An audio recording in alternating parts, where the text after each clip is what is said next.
మరి దేవుడు అక్కడ ఇటు విధంగా చేస్తున్నారమ్మా. మంచి గ్రామము, మంచి గ్రామంలో ఉన్నటువంటి మంచివారు అని కూడా ఎంతగానో చెబుతూ వస్తూ ఉండేది. అయినా ఈ సమయంలో మరి ఎస్తేరు గృహం అంటే మరి చాలా, నేను ఈ ఇల్లుని చూసిన తర్వాత నేను చాలా సంతోషించాను.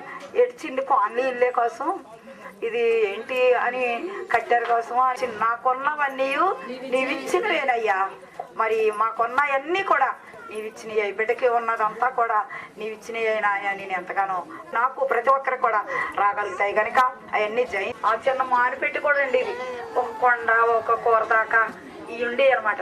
అవి నాకు జ్ఞాపకం వచ్చాయి. ఎందుకంటే ఆ మానిపెట్టి కూడా ఇప్పుడు ఉంది. ఆ చిన్న ఇంట్లో నుంచి పెద్దింట్లోకి రప్పించేవాడు నువ్వే కదయ్యా అనుకుని నేను నమ్మగలుగుతున్నాను. మరి ముఖ్యంగా ఆ బిడ్డ కొరకు మరి ప్రతిదినం కూడా ప్రార్థన చేయొచ్చాను. అయితే మరి మీ లోకంలో మనుషులతో యుద్ధం చేయనక్కర్లేదు, మనుషులతో యుద్ధం చేద్దాం కానీ చేసినప్పటికైనా మనం మనుషులతో చేయొచ్చు కానీ మనతో యెహోవా, ఆ యుద్ధంలో యెహోవా దేవుడు మనకి మాత్రమో సరిపో. ఒకసారి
సమయంలో మనము దేవుడు ఎంతగా మనల్ని ఇంటి మీద నిలబెట్టి ఏం చేసిన కార్యాలు మాత్రం నువ్వు ఆఫ్ చేస్తుంటే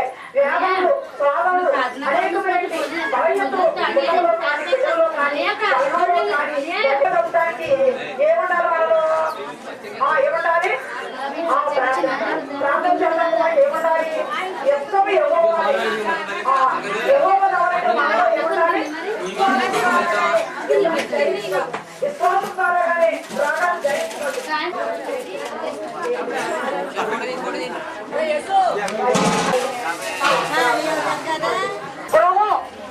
ఎన్నో ఎలా మరి నీట్గా చదువుకుంటూ ఉంటాం. దాంట్లో మనం నివసిస్తానికి మన హృదయం అనేది గృహము, యెహోవాకు ఒక గృహము, యెహోవాకు ఒక స్థలము. ఆ స్థలంలో ఏం కావాలంట కనబడాలంట, రక్షణ గురించినంటే ఉత్సాహనాదము. ఆమె చేస్తున్న ఉద్యోగంలో కానీ మరి ఒక కలిగిందని ఆమె వదిలిపెట్టలేదు, కానీ యేసును గురించిన రక్షణ గురించిన ఉత్సాహనాదము, యేసు ఇచ్చిన రక్షణ గురించిన ఉత్సాహనాదము ఆ ఇంటిలోను ఆ కుటుంబంలోను ఆ హృదయాల్లో భర్త భార్యలో ఉన్నది. కాబట్టి మరి ఈనాడు ఇక్కడికి వచ్చి మనం విధంగా ఆ బిడ్డ గురించి సాక్షి వారి ఇల్లు ప్రతి వారి హృదయము యేసు క్రీస్తు అని నీతితో యథార్థతో కూడినట్టు క్రియలతో నిండబడినట్లుగా అయితే మనం అందరినీ కూడా ఇది అది యెహోవా వల్ల కలిగినది. 18వ అధ్యాయం ఇవన్నీ చదువుకుని మనకు అందరికి అలవాటు అయినట్టు మాటలే అన్ని చెప్పనక్కర్లేదు. ఇది ఎవరి వల్ల కలిగింది? యెహోవా వల్ల. అన్నిటిని బట్టి వారి హృదయంలో ఒక ఈ కార్యం పరిస్థితిలో తీసుకురావాలి. మన గ్రామాల క్షేమము, మన ఊరి క్షేమము సాక్ష్యం చెప్పడానికి మనం సరిపోగలుగుతున్నాం. సహోదరు ఇది యెహోవా ఏర్పాటు చేసినట్టే అదేనము. దీని వల్ల మనము సంతోషించి అందరం కూడా ఏం చేస్తున్నాము, మనం ఇప్పుడు సంతోషం. ఇలాగే సంతోషం లేకపోతే మనం ఇక్కడికి రాగలం, అందరం రాలేము. సహోదరు నాకైతే ఇది ఎంతో అది సంతోషం. చదవమ్మా.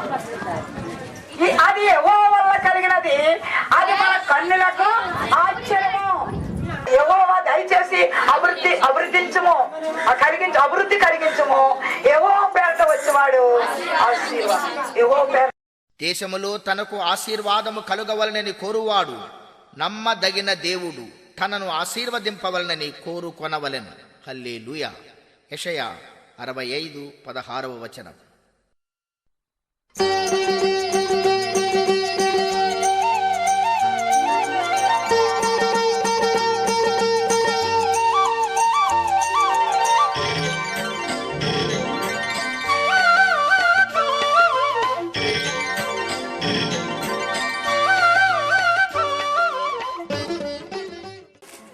మొదటి నుంచి 2 వచనాలు చదువు. కొర్నేలియను భక్తిపరుడొకడు కైసరయలో ఉండెను. భక్తులు గలవాడై ఉండి ప్రజలకు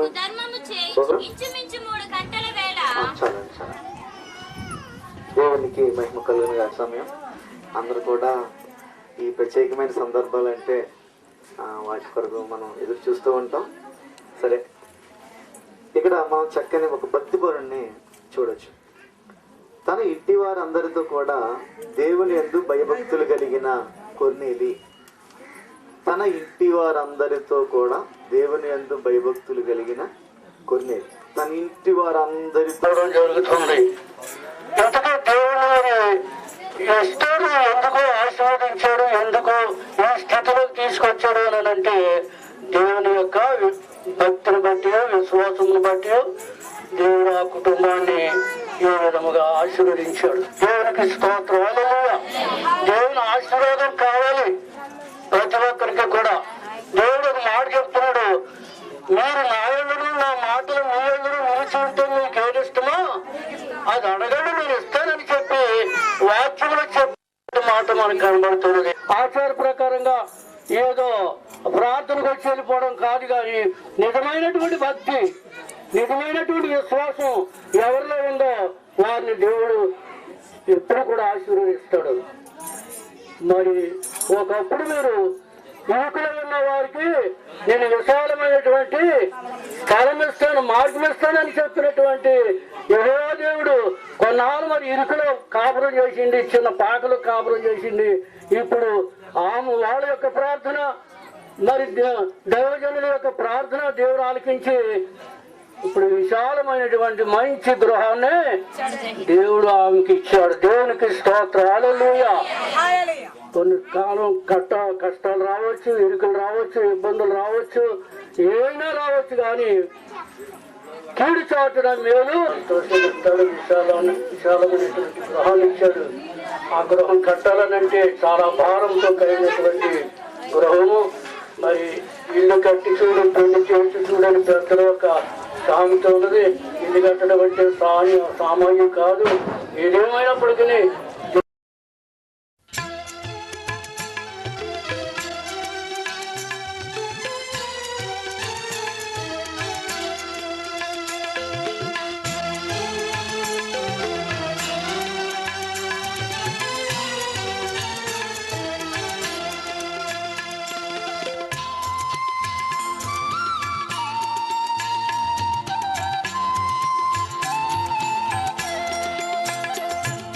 దే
నా గృహము ఆనంద నిలయము, నాకున్న ఈ సర్వము ప్రభు నీవిచ్చిన స్వాస్థ్యము. నీవున్న నా గృహము ఆనంద నిలయము, నాకున్న ఈ సర్వము ప్రభు నీవిచ్చిన స్వాస్థ్యము. ప్రభు స్తుతించెదన్, నేను ప్రకటించెదన్, నేను నా ఇంటి వారితో. ప్రభు స్తుతించెదన్, నేను ప్రకటించెదన్, నేను నా ఇంటి వారితో. నీవున్న నా గృహము ఆనంద నిలయము, నాకున్న ఈ సర్వము ప్రభు నీవిచ్చిన స్వాస్థ్యము.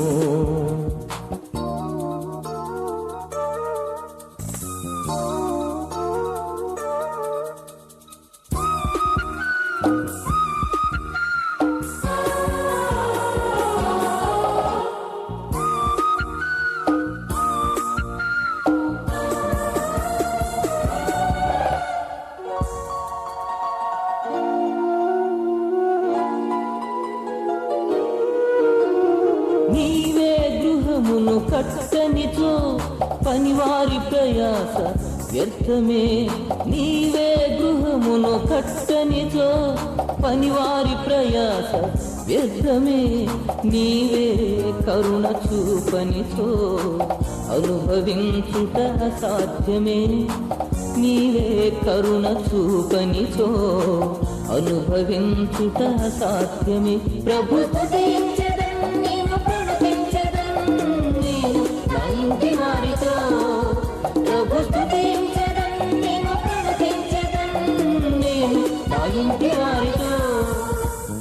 నీవున్న నా గృహము ఆనంద నిలయము, నాకున్న ఈ సర్వము ప్రభు నీవిచ్చిన స్వాస్థ్యము.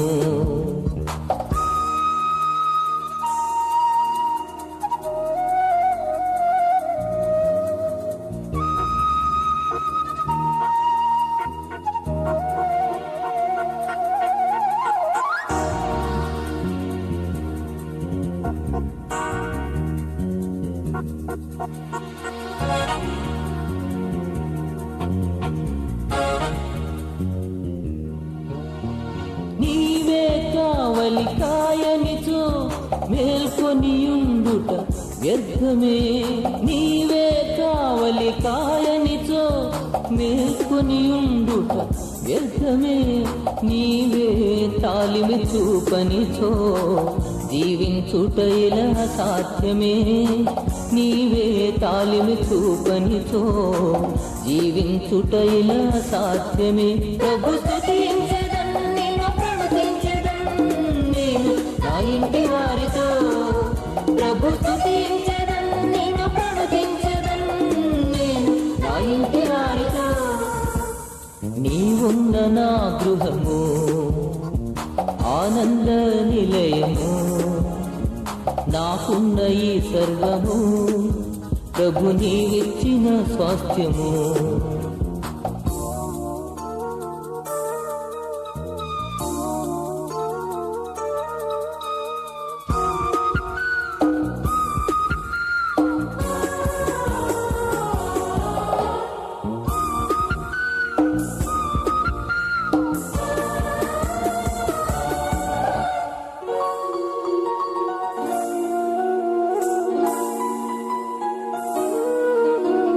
నీవే కృపగల దేవుడవు, మేలులతో తృప్తి పరచెదవు. నీవే కృపగల దేవుడవు, మేలులతో తృప్తి పరచెదవు. నీవే సర్వసమర్థుడవు, సమృద్ధితో నన్ను నింపెదవు. నీవే సర్వసమర్థుడవు, సమృద్ధితో నన్ను నింపెదవు. ప్రభు స్తుతించెదన్, నేను ప్రకటించెదన్, నేను నా ఇంటి వారితో. ప్రభు స్తుతించెదన్, నేను ప్రకటించెదన్, నేను నా ఇంటి వారితో. నీవున్న నా గృహము ఆనంద నిలయము, నాకున్న ఈ సర్వము ప్రభు నీవిచ్చిన స్వాస్థ్యము, నీవున్న నా గృహము